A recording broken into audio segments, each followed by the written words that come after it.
All right, and welcome back to the forecast card. Before I go into anything, I just wanted to let you know I'm trying to mess around with these mic settings, so please let me know down below if the mic is too quiet. I'm trying to figure out a way to remove the slight buzzing in the background of my videos, but also improve the gain because I do speak relatively quietly, and I typically do record my videos really late at night, so I'm trying not to speak too loudly. But yeah, let me know how it sounds. If there's anything you think I should improve on, please let me know. But yeah, no further ado. 1-1 against the spread. Really can't complain. Um, Unfortunately, UCF is the one L of the day. They go into the half up 9. Of course, it's the only favorite that I took that I didn't take in the first half. Um, I think every single favorite except for UCF covered in the first half today. Actually, North Texas technically wouldn't have covered either, but yeah. Unfortunately, UCF, they were lights out from three in the first half. I think they only made one or two threes in the second. Kept kind of missing them. Yeah, again, it sucks. Kind of let Oregon State back in this game. I was hoping for some kind of miracle free throw cover, but basically nobody scored uh, a bucket in the last minute. It was kind of back and forth misses. Yeah, kind of sucks. It is what it is. UCF does end up winning, so if anyone took like a money line parlay, you probably would have still cashed. But yeah, we don't end up covering there. Nova, absolutely sweat free. They end up winning this game by 20 points, but I think at half they're winning by like 23 or something. So whatever that wasn't a sweat at all. USC first half very similar. I think they were winning the first half by 10 plus. End up winning that game by 20 as well. So you could have taken any side. First half under 60. Ends up being a push. Really frustrating, honestly, but also lucky. I think it was 30-30 with like 2 minutes left, and neither team scored a bucket in the final 2 minutes to give the push. But man, they were shooting way too many threes. North Texas was playing at a kind of a much faster pace than I'm used to. And again, in these tournaments, defense is just not a high priority for these teams. So I think the full total didn't end up actually cashing. So first half was the right side if you wanted to take an under. But yeah, 30-30 at half. Really close to being a cash, but the fact that it didn't lose, I'm happy with. So I'm not going to complain. In Chattanooga, I love this team. Down at like 4 at half, kind of rally up like 8. They almost threw that game away, but they locked back in, end up winning this game by 7 outright. Uh, just a really solid shooting performance from them. They dominated the boards, minimized their turnovers, just played a really clean game. Despite Loyola shooting 50% from the field, they end up winning this game. So very happy with that one. But yeah, 3-1-1. That brings us to a 7-1-1 run over the last 2 days. Hopefully, we can keep that going. There's only 2 games on the slate today, both kind of nasty games. Again, tons of potential injuries, game time decisions. Yeah, don't put your life savings on any of these bets, but yeah, let's get into the 2 games that I like for tomorrow. All right, heading on to game number 1, we have Butler at Boise State. Now, my models kind of suggest that this could be a closer game, but just from my eye test alone, I feel like I can't not back this Boise State team. Again, Butler, they played well we were pretty tough in that Utah game, but they had to play really, really hard in those final minutes to come back. Boise kind of coasted in the last 15 minutes, and they're going to be a lot more well rested for this game. Again, this game is going to basically be a pseudo home game for Boise, who plays really well at home. I don't know if that's more of a crowd thing or a court thing, probably a bit of both, but this game's only going to be 500 miles away in Las Vegas compared to over 1,500 miles away for Butler. So I would expect probably a 70-30 split for a lot more Boise fans in the stadium for this one. Boise, again, no one is left in the transfer portal. Basically, nobody's injured. They're going to have their entire starting roster playing in this game. Um, and the reason why I personally think Boise is a elite team is not only because uh, they have a really talented starting five, but they have a really elite bench players that are elite defensively. Um, if you look at the top 10, 100 players in defensive performance rating, they have Ugbo, who plays some minutes. Again, he's not necessarily great offensively, but when the starters are resting, he comes in. He's an extremely good lockdown defender. And then additionally, Boise, again, number 1, they have RJ Keene. He's a top 20 defensive player in college basketball. He comes in off the bench as well. And that's kind of a problem. That's going to be an issue for Butler. Again, they're very light on their elite players. Like they literally had to play a guard in their last game, who was his very first game playing in the entire season in the starting lineup. Boise on the other side is going to have a ton of rest on their two elite players. They still have obviously both DeGen Hart, who's incredible, and Meadow and Carmichael. They basically had 5 players that got over 10 points in their last game. So that's going to be a problem here for Butler. Again, Boise is a team that at some points in the year many people thought could be a dark horse in the tournament. They have the fundamentals and the coaching to potentially make a really good run. Again, Butler, yeah, they had a good game, but I don't know if Pierre Brooks can shoot as well as he did again. He shot 8 for 14. Um, Andre Screen came off the bench shooting 5 for 8. They shot 50% against the field against a Utah defense that isn't necessarily great. And they kind of got lucky with how bad Utah was shooting. For some reason, they shot a lot of threes. Again, Butler did not shoot their free throws well either. So if you look at the matchup, Butler, they've played a tougher schedule, but definitely have not been as good of a team based off on the schedule they have played. Butler is coming out of the Big East, which is a much tougher conference than the Mountain West, but Butler is just a top 50 team for sure. Butler is, it's hard to say. I would say they're not even really, they're like a borderline top 100 team on some days.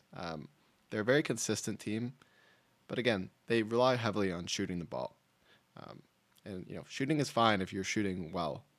And I guess on paper, Boise is not a very good 3-point defense, which is where Butler is going to be able to score a lot of points. But the bigger problem here is that if you're not shooting well, they don't really have anything to lean back on.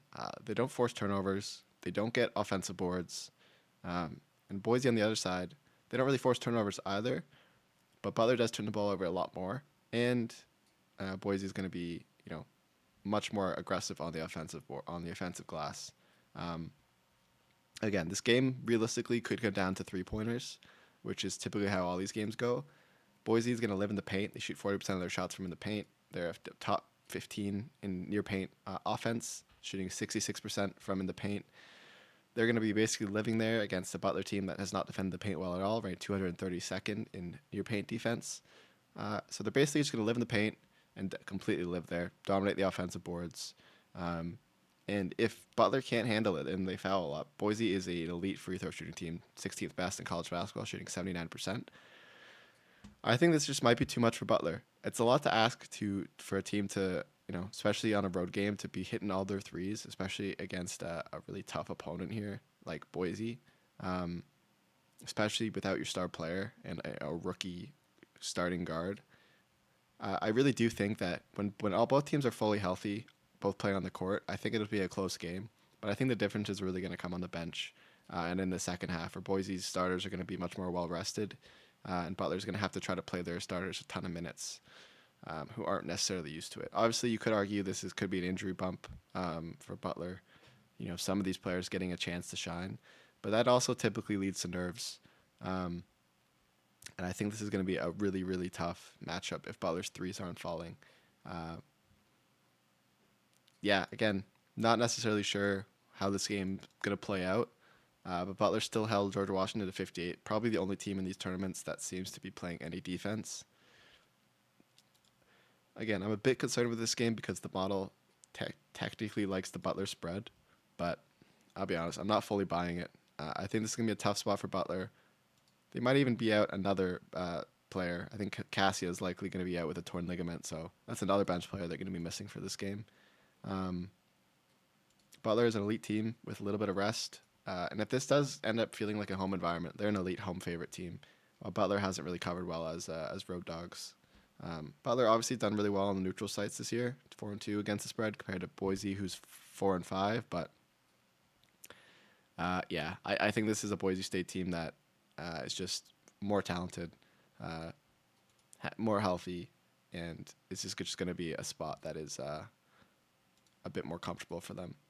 In terms of line movement, typically suggests, again, the Butler might cover. But again, I just can't. I really like this Butler team, especially how composed they are after having an extremely tough start to their year.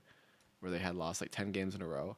But still, they haven't looked that good. Like they still lost 5 of their last 7. Boise has won 7 of their last 9, 8 of their last 10. Like they're just a better team, and they've beat like really good teams, like Utah State, um, Colorado State.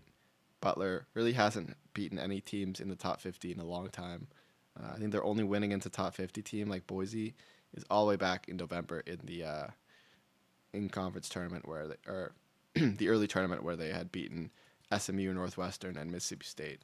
But again, those games were kind of dominated by Telford, and he's not going to be here. So, um, yeah, give me Boise here to win this game by double digits. All right, hitting on to game number 2, we have Nebraska at Georgetown. Now, this game is going to be super fucky because who knows what's going to happen in this game. I just truly don't believe Malik Mack can do what he did again. Um, there's a ton of game time decisions in this game, especially for Georgetown. Nebraska, most of their starters are going to be playing, but again, Georgetown confirmed for sure Sorber is going to be out. Sorber is their lead rebounder, second lead scorer, lead blocker. He's an important piece that they're going to be missing, which would be nice against a Nebraska team that's really well sized. Mika Peavy is likely going to be out. Not only is Peavy an elite offensive player, he's their lead scorer, but he's also really good defensively. He's arguably their best player. He's a game time decision. He didn't play in their last game, but I don't know. Realistically, I don't think he's going to play again. He's still kind of prepping for his draft, and I don't think he wants to risk, having a bad game here. So, I don't know if he's going to fly all the way into for just this one game. If I had to guess, any of the players that are not playing due to prepping for the draft, I don't think he's going to be here. It's possible, but I'm not going to count on it. So I'm kind of capping this, expecting him not to play. Jaden Epps, he also didn't play in the Washington State game. Again, if he's not, I realistically don't think he's going to play. Injury undisclosed, probably something to do with the transfer portal. So their 3 top guys are going to be out. Then you got Malik Mack, who just dropped 37 on some pretty efficient shooting. It's just hard to believe that he's going to be able to do that again against a top 50 defense in Nebraska. Not only did he shoot the ball really well, over 50% from the field, but he was shooting. What was he? What did he shoot? Yeah, 8 for 12 from 3.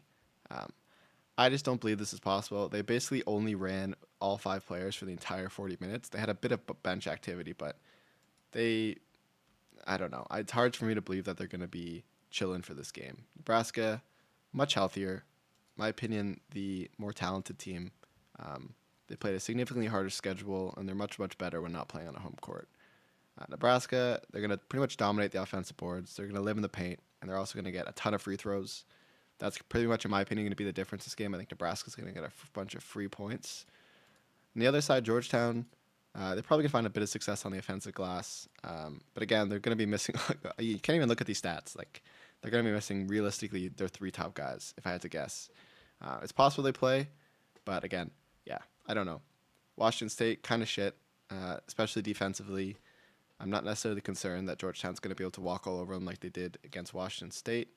On paper, if you kind of dig into the numbers, Nebraska has some solid defenders, a couple that are solid at isolating, and if they can slow down Mack, again, I just so unrealistic for him to shoot that well from 3 again.